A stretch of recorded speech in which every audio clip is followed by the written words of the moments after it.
S'il existe un jeu vidéo, aussi petit ou obscur soit-il, vous pouvez être sûr que quelqu'un a trouvé un moyen de créer des astuces pour y jouer. Si ce fléau touche particulièrement les grands jeux multijoueurs en ligne, l'utilisation d'astuces est devenue un moyen infaillible de gagner un public sur les sites de streaming en direct. Il suffit de trouver la triche que vous voulez utiliser, de prétendre avoir des compétences divines et de regarder les spectateurs payants affluer. Mais si vous faites une erreur, vous serez exposé aux yeux du monde entier. Et Internet n'est pas tendre avec les tricheurs. Cela étant dit, plongeons-nous dans un autre cas embarrassant de streamers et de gamers exposés pour avoir triché.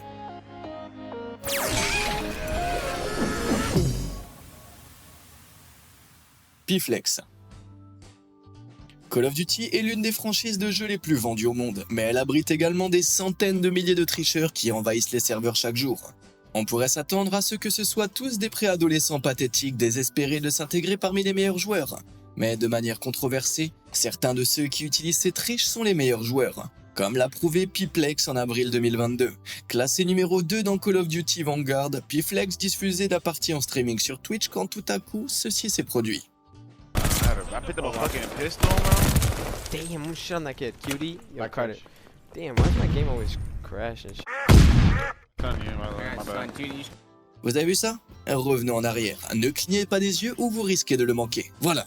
Ces cases rouges révélatrices. Ouais, désolé mec. Ce bug vient de révéler que tu utilisais bel et bien des wall hacks. Les wall hacks ou ESP hacks permettent aux joueurs de localiser leurs adversaires à travers des éléments tels que les terrains ou les murs, leur donnant ainsi un avantage extrêmement déloyal. Je m'attendais à ce genre de hack basique de la part d'un enfant de 10 ans inexpérimenté, mais du deuxième meilleur joueur de Vanguard. Ouais, dans une tentative désespérée pour sauver la mise, Pflex s'est excusé abondamment auprès de la communauté et affirmé qu'il n'avait téléchargé les cheats que récemment pour obtenir des skins camouflage pour son arme. Et pourtant, le monde entier a vu qu'il utilisait activement les wall hacks. On n'est pas stupide, on peut regarder cette vidéo autant de fois qu'on veut, ce sont bien des wall hacks, avec ou sans skin. Il a joint à ses excuses des captures d'écran des cheats qu'il avait téléchargés, pour prouver qu'il ne les utilisait pas depuis longtemps. Mais son public n'y a pas cru. Il a été rapidement banni de Call of Duty et de Twitch, et comme le font souvent les tricheurs pris en flagrant délit, il a supprimé ses comptes sur les réseaux sociaux. Il a peut-être disparu, mais cela soulève une question. Si le numéro 2 de Vanguard trichait, qu'est-ce que ça nous apprend sur le numéro 1 ? Mr Pixel. La seule chose plus satisfaisante que de démasquer un tricheur, c'est quand un tricheur se démasque tout seul. Prenons l'exemple du streamer français Mr Pixel. Diffusant ses parties sur Twitch et Facebook devant plus de 12 000 followers, il s'est retrouvé sous le feu des critiques en 2020, pour certaines de ses actions suspectes dans Call of Duty. Les gens ont découvert plusieurs comptes à son nom, certains avec un ratio de kills par mort très bas, 2,6, tandis que d'autres affichaient des ratios très élevés, de 25. Ça n'avait aucun sens. Ainsi, lors d'un stream en 2020 où il montrait à ses spectateurs une caméra filmant l'ensemble de son installation, un follower lui a demandé innocemment d'appuyer sur le bouton Insert. Il l'a fait, mais rien ne s'est passé. Mais lorsqu'il est revenu à la vue normale du stream, le spectateur a précisé qu'il voulait qu'il appuie également sur un autre bouton, et c'est là que tout a commencé. Ah, insert. Le bouton insert pour le truc en fait de la souris. Ouais, c'était malin. Le spectateur l'a piégé en lui faisant appuyer sur un raccourci clavier qui fait apparaître tous les programmes cachés qu'il utilisait. Et là, pendant une fraction de seconde, notre vieil ami NG Knowing est apparu sur son écran.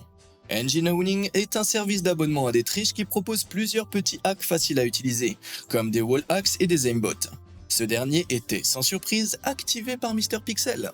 Tout à coup, le ratio de 25 morts pour 25 victoires prenait tout son sens. Et il a fait de son mieux pour continuer à jouer et expliquant qu'il s'agissait simplement d'un bug. Bien que ce soit la pire excuse depuis, Clara, Mr Pixel a continué de streamer sur Twitch sous le nouveau pseudonyme de Tonton Pixel. Peu importe le nombre de fois que tu changes de nom mon pote, ça ne changera rien au fait que tu t'es fait prendre. Kenji. Tu sais ce qu'il y a de mieux que de regarder un streamer en herbe exposer ses propres tricheries en direct ? Un semi-pro qui fait exactement la même chose. En mars 2022, Kenji, un joueur compétitif de Call of Duty Vanguard, a été accusé d'avoir utilisé des tricheries lors d'un match en 2 contre 2. Il semblait utiliser des wall hacks pour localiser ses adversaires, ce qui lui donnait un avantage extrêmement déloyal. Kenji n'a pas perdu de temps pour tenter de se disculper et a donc installé une caméra pour prouver au monde entier que ses capacités de localisation dignes d'un dieu étaient tout à fait naturelles. Mais lors de la compétition Checkmate Gaming de 2022, ça n'a pas joué en sa faveur.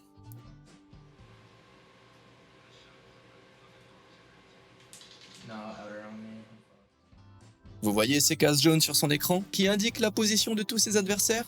Ouais, c'est un wall hack classique. Je veux dire, cet idiot s'est filmé en train d'utiliser des hacks alors qu'il essayait de prouver qu'il n'en utilisait pas. Bon sang, le manque de cervelle dont il fait preuve est tout simplement spectaculaire. Kenji a clairement oublié que le monde entier pouvait le voir et a repris ses vieilles habitudes en utilisant des wall hacks pour faire croire qu'il était bon. Il a été immédiatement exclu de Checkmate Gaming et a rapidement supprimé ses comptes de streaming, ainsi que tous ses réseaux sociaux. Au moins, il s'est souvenu comment le désactiver, hein. J'espère que vous n'avez pas besoin de wall hacks pour voir les boutons j'aime et s'abonner ci-dessous. Cliquez dessus si vous voulez en voir plus de cette série. C'est fait? Super, alors qui est le prochain? DavsKR. En juillet 2021, Twitch Rivals a donné le coup d'envoi d'une compétition opposant des streamers européens dans les lobbies de Call of Duty Warzone pour remporter une cagnotte de 75 000 $. Mais dès le début des parties, les spectateurs ont remarqué quelque chose d'inhabituel dans le jeu d'un partenaire Twitch tchèque dont le nom est DavsKR. Počkej mě. Jsou od tebe 20 metrů, nebo 50. Jo, za mnou. Jo, viděl jsem. Poběž. Knock. Tady. Knock. Mám málo. Dozad.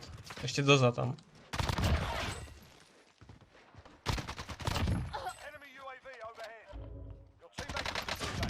Knock. Remarquez comment DavsKR garde une précision parfaite sur la tête de chaque ennemi, même lorsque son réticule traverse des objets solides? Ouais, c'est pas normal. Sans parler de tous les tirs précis à la tête qu'il a utilisés pour éliminer toute une équipe, afin de prouver son innocence, DavsKR a tourné sa caméra vers son bureau pour montrer ses mains et son écran. Il semble qu'il ait profité de cette occasion pour désactiver tous les hacks qu'il avait activés, ce qui était très vite devenu évident. Můžu zkusit summit, kámo, nebo ne, to tam někdo bude. Soudain incapable de viser à travers les murs, il a été éliminé presque immédiatement. Ouais, c'est une belle honte. Mais la communauté ne s'est pas arrêtée là. Elle a creusé et a découvert que DavsKR avait plusieurs comptes, et que celui qu'il utilisait pour participer au tournoi avait un taux de tir à la tête complètement fou de 66%. À titre de comparaison, les meilleurs joueurs de Warzone ont un taux d'environ 20%. Si l'utilisation d'un aimbot n'était pas évidente auparavant, elle l'est désormais. Après examen des images par les modérateurs, DavsKR a été rapidement exclu du tournoi et banni de Twitch, mais seulement pour une semaine. Il continue aujourd'hui à streamer, mais s'est tourné vers d'autres jeux que Call of Duty. Je suppose qu'il n'avait vraiment les yeux rivés que sur les 75 000 $ de prix à gagner. It's Timmy. Est-ce que vous avez déjà entendu parler du smurfing? Il s'agit d'une pratique consistant pour des joueurs de haut niveau à créer de nouveaux comptes afin de jouer dans des salles de bas niveau en mode compétitif. Cela permet à un smurf de dominer les matchs classés afin de se mettre en valeur en streaming, ce qui renforce son ego fragile tout en gâchant l'expérience des autres joueurs. Malheureusement, le smurfing est un problème majeur dans la plupart des jeux en ligne massivement multijoueurs, et les joueurs professionnels comme Timmy de It's Timmy ne contribuent pas à l'améliorer. Ce streamer de renom est un joueur très connu et très bien classé dans plusieurs jeux de tir à la première personne, mais il est allé un peu loin en essayant de réaliser un marathon de streaming avec un compte Smurf dans Valorant, où il a tenté de passer du rang le plus bas au rang le plus élevé en un minimum de temps. Mais en novembre 2021, Valorant a commencé à prendre les problèmes de smurfing au sérieux, ce que Timmy a découvert en plein milieu de son stream. 10 seconds left.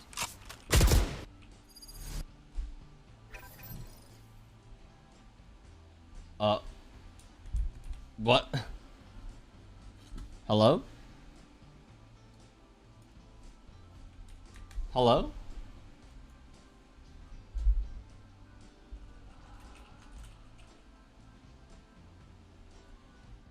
Il a ensuite expliqué qu'il avait contacté les développeurs de Riot Games, qui lui ont confirmé qu'il avait été banni pour smurfing.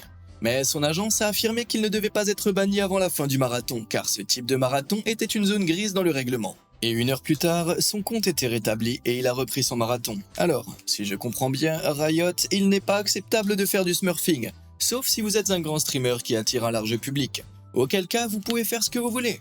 J'apprécie pas trop cette logique, mais qu'est-ce que vous en pensez? Dites-le moi dans les commentaires. Le bon administrateur a encore frappé. Quand je dis le bon administrateur, je pense que la plupart d'entre vous savent déjà de qui je parle. Eh oui, nous remettons Kamomo sous les feux de la rampe, l'administrateur de Rust qui sait comment traiter avec humour les tricheurs qui sèment le chaos sur ses serveurs. À la fin de l'année 2021, Kamomo a attrapé un tricheur qui semblait utiliser toutes les astuces possibles, y compris un hack ESP. Dans des espaces clos, il tournait sans raison, essayant clairement de localiser les autres joueurs à travers les murs de sa base. Heureusement, Kamomo avait exactement ce qu'il fallait pour donner une bonne leçon à ce type, une mine antipersonnelle.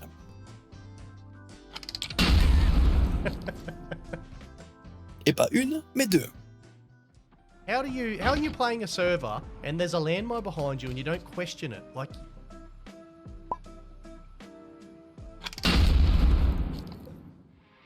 Mais parfois, même deux mines ne suffisent pas à donner une leçon à ces tricheurs. Kamomo a donc dû dérouler le tapis rouge devant la base illégale de ce type qui était entièrement construite avec des mines.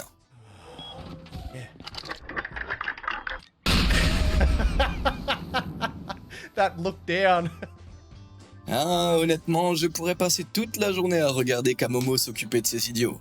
Si vous n'êtes pas encore abonné à sa chaîne, n'hésitez pas à aller le découvrir sur YouTube et Twitch. Oh, et n'essayez même pas de tricher dans Rust, évidemment. Sofia Slays Ramirez. Il existe de nombreuses façons subtiles pour les joueurs de tricher dans des jeux en ligne massivement multijoueurs sans pour autant pirater le système. Mais ces pratiques sont néanmoins considérées comme de la triche. La joueuse professionnelle de Valorant Sofia Slays Ramirez l'a découvert en septembre 2021. Jouant pour l'équipe professionnelle Polaris, le compte de Slays a été soudainement suspendu pendant l'événement de Valorant, le Champion Tour Game Changer North America Series 3. Et elle a également été bannie de tous les événements affiliés pendant 3 mois.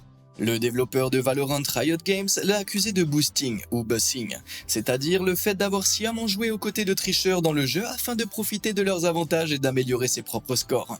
Mais Slays n'a pas apprécié ces accusations et s'est lancée dans une diatribe sur les réseaux sociaux. Elle a insisté sur le fait qu'elle n'avait jamais sciemment joué avec des tricheurs et que quelqu'un au sein du département de Riot Games devait la cibler injustement. En réponse à cela, Riot Games a sorti l'artillerie lourde et a publié une déclaration qui disséquait sans pitié son compte. Sur Valorant, si quelqu'un est détecté en train de tricher, la partie est automatiquement terminée et un grand écran rouge s'affiche pour informer les joueurs qu'une tricherie a été détectée. Difficile de le manquer. Dans sa déclaration, Riot a révélé que le 20 septembre 2021, Slays avait joué 10 parties avec un tricheur actif dont 8 remportées. Le tricheur a été banni lors de la deuxième partie, envoyant à tous les joueurs, y compris Slays, la notification d'écran rouge. Slays et le tricheur se sont ensuite connectés sur des comptes différents et ont joué 8 parties supplémentaires. De plus, au cours des 28 jours précédents, ils ont remarqué que Slays avait systématiquement rejoint la file d'attente avec le même tricheur après avoir reçu l'écran rouge. Et pour enfoncer le clou, ils ont révélé que 77% de son classement en matchmaking compétitif provenait de parties jouées en duo avec un tricheur actif. Après avoir été sévèrement sanctionnée, Polaris l'a exclue de l'équipe. Elle a supprimé toutes ses chaînes de streaming et ses comptes sur les réseaux sociaux, puis elle s'est faite discrète. Mais 3 mois plus tard, elle a refait surface sur Twitch et Twitter, s'excusant pour son comportement toxique et promettant de s'améliorer. Qu'est-ce que vous en pensez? Est-ce qu'elle mérite une seconde chance? Donnez-moi votre avis dans les commentaires ci-dessous. Cody Miller.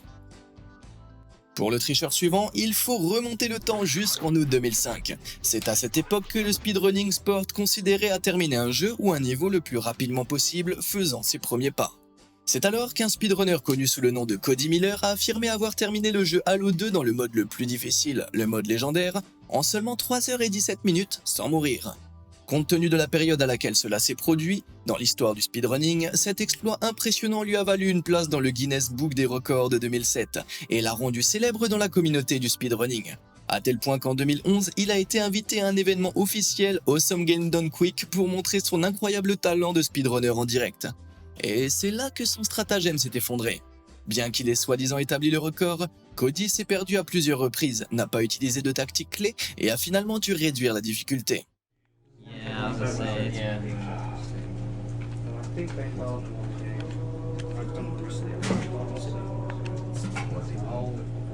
Oh, boo, I hope people aren't disappointed. Oh, mais pas une seule fois.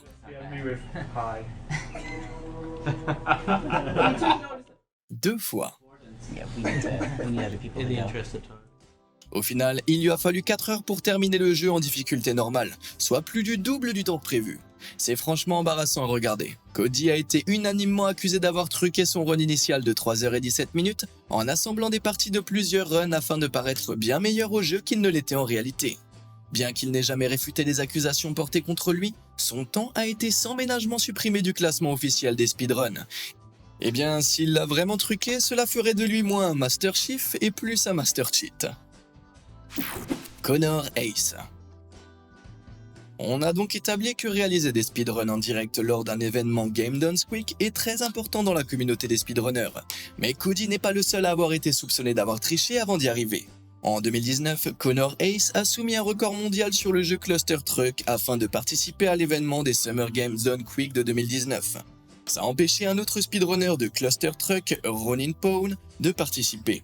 Cependant, lors du SGDQ, le run en direct de Connor a dépassé d'environ 1 minute le temps estimé. Ça ne semble pas beaucoup, mais c'est énorme dans le monde du speedrunning. De plus, Ronin Pawn a remarqué que, bien qu'il ait revendiqué son record du monde, Connor ne l'avait pas soumis au classement officiel des speedrunners, contrairement à tous ses précédents records du monde. Il a finalement retrouvé une partie non répertoriée de Connor qui correspondait au temps record soumis, et qui avait été mise en ligne pendant la période de soumission d'1 semaine prévue pour l'événement. Dans Cluster Truck, il existe un petit bug au niveau du grappin qui fait apparaître une petite icône au milieu de l'écran. Elle tourne à une vitesse constante tout au long du jeu, et le lag n'a aucune incidence sur elle. Elle tourne donc de manière régulière pendant toute la partie. Cependant, en analysant le gameplay de Connor, Ronin Pawn a remarqué que la rotation de cette icône était désynchronisée à plusieurs endroits, sans explication logique. Il lui a semblé évident que Connor avait assemblé plusieurs parties de différentes parties, et Ronin Pawn a affirmé que cette fausse partie était celle qu'il avait soumise au SGDQ. Connor a publiquement répondu à ces accusations, admettant que oui, la partie avait été assemblée, mais qu'il ne l'avait jamais soumise au SGDQ. Cependant, des conversations divulguées avec d'autres membres de la communauté, il a affirmé qu'il s'agissait bien de parties qu'il avait soumises. Dans ces conditions, la communauté des speedrunners lui a demandé de publier la course qu'il avait soumise, et il ne l'a jamais fait. Alors que la controverse enflammait le milieu, toutes les courses et tous les records précédents de Connor ont été rejetés du classement officiel des speedrunners sur Cluster Truck, et il a pris sa retraite du speedrunning. Et oubliez Cluster Truck, toute cette triste saga est un vrai cluster America. Il n'y a aucun doute là-dessus, Call of Duty a un sérieux problème de tricheurs. Et en août 2021, Activision a lancé une vague de bannissement, expulsant pas moins d'1 demi-million de tricheurs de ses serveurs. Et s'ils avaient agi plus rapidement, ils auraient peut-être pu attraper le streamer America dans leur ligne de mire. En janvier de la même année, ce joueur a participé à un tournoi officiel de Twitch Rivals et a remporté la coquette somme de 11 000 $ après avoir terminé deuxième et décroché le titre de MVP.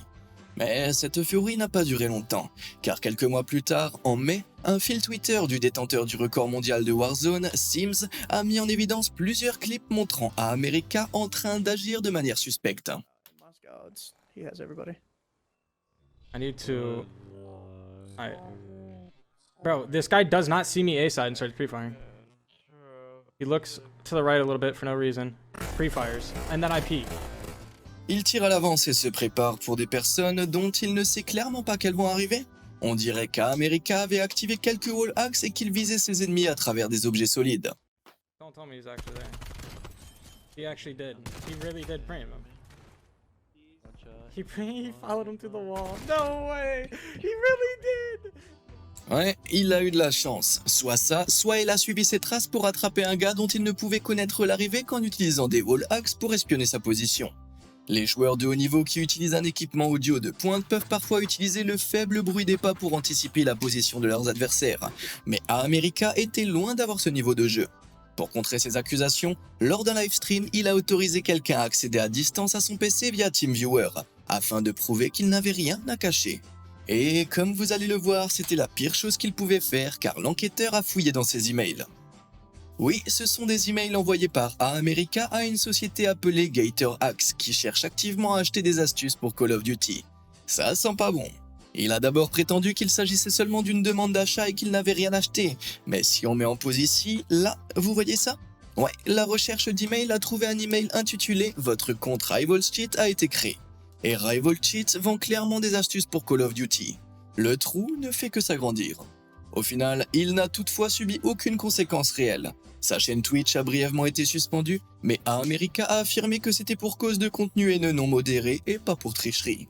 Il continue donc à jouer sur les serveurs de Call of Duty et devinez quoi? Il est désormais un joueur professionnel pour le clan Atlanta FaZe. Bien sûr, le clan FaZe, pourquoi je ne suis pas surpris? Ah, vous ne comprenez pas pourquoi je suis pas un grand fan de FaZe? Allez jeter un coup d'œil à la première partie de cette série ou à ma vidéo sur les influenceurs qui ont été attrapés en train d'arnaquer des gens. Vous comprendrez pourquoi. The Real Jiu. Lorsque la joueuse de Call of Duty Phoenicienne, j'espère que je le prononce bien son nom, diffusait en streaming en novembre 2021, elle a remarqué un joueur dont le gameplay n'avait pas beaucoup de sens. Wait, they weren't even looking at me and I died. This guy's cheating. Ouais, les balles ne fonctionnent pas comme ça dans Call of Duty, à moins d'avoir un hack qui permet de toucher ses ennemis sans viser. Phoenicienne a signalé le joueur appelé The Real Jiu et a commencé à regarder ses streams pour confirmer ses soupçons. C'est une précision de tir incroyablement rapide, mais elle n'était pas la seule à le traiter de tricheur. Quelqu'un d'autre dans le chat l'a accusé spécifiquement d'utiliser la triche des Magnetic Bullets, une option disponible dans Engine Knowing. Ah oui, cette vieille histoire. Mais The Real Jiu a affirmé qu'il ne savait pas ce qu'était Engine Owning, et je dis affirmé, mais regardez plutôt.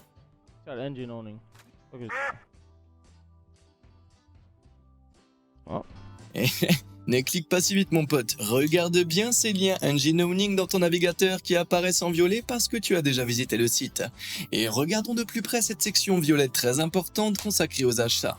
Je ne m'attendais pas à grand chose de quelqu'un qui a littéralement cherché Google sur Google. Je suppose qu'il utilisait toute sa capacité mentale pour taper avec ses deux mains.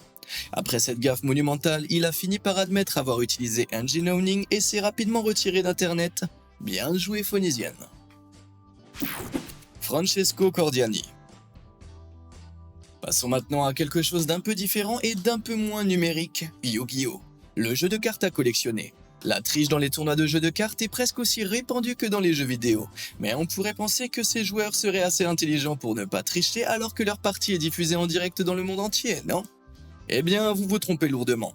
En mars 2022, la Ludus Championship Series était diffusée en direct sur Twitch lorsque les spectateurs ont remarqué qu'un joueur du premier tour, Francesco Cordiani, trichait de manière flagrante à plusieurs reprises. Mais regardez plutôt.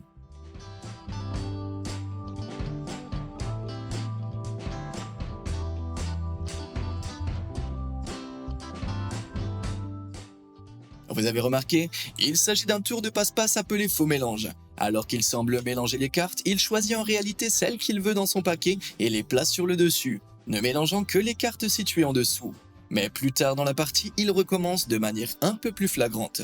Regardez les cartes qu'il tient dans son paquet et celles qui se trouvent sur la table. Tout en distrayant son adversaire, il a simplement échangé les deux. A-t-il oublié que le match était diffusé en direct dans le monde entier, à la manière de Kenji? Alors que son pauvre adversaire ne semblait s'apercevoir de rien, quelqu'un a fini par alerter les juges, qui ont expulsé Cordiani et l'ont banni de tous les événements futurs. Mais bon, pour sa défense, dans l'anime original Yu-Gi-Oh!, les méchants sans talent trichent tout le temps. Donc je suppose que canoniquement, cela fait de Cordiani un méchant de seconde zone certifié. Ah, encore un épisode des tricheurs pris en flagrant délit. J'ai hâte de voir cette vidéo soigneusement montée, copiée par un gosse sur TikTok et intitulée « Les fois où les gamers ont été pris en train de tricher partie 47 tout en ayant l'air choqués ». Allez les gars, utilisez au moins les crédits des propriétaires des vidéos originales et ne vous appropriez pas mes montages. Je devrais peut-être lancer une nouvelle série intitulée « Les TikTokers pris en flagrant délit de copie » et rassembler toutes les vidéos qui font ça en utilisant exactement le même script. Je plaisante. Ou pas. En attendant la prochaine fois, merci de nous avoir suivis.